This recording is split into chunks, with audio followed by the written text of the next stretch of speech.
Hea koolikaaslane, meie armas kool saab 65-aastaseks. Tule ja tähistame seda koos 22. aprillil koolimajas. Rõõm sind näha, astu edasi, nii tore, et tulid.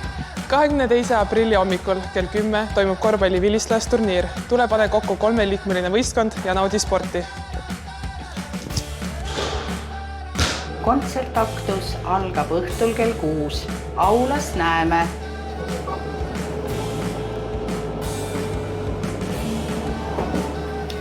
Õhtu lõpetab vilistlaspidu algusega kell 8. Esinevad õpetajad, õpilased ja vilistlased ning peaesineja ansambel The Swingers. Piletinfo kooli kodulehel tfk.tartu.ee. Kohtume koolimajas. Õhtusele peole on oodatud kõik praegused ja endised õpetajad ning kooli vilistlased. Kohtume juubelipeol.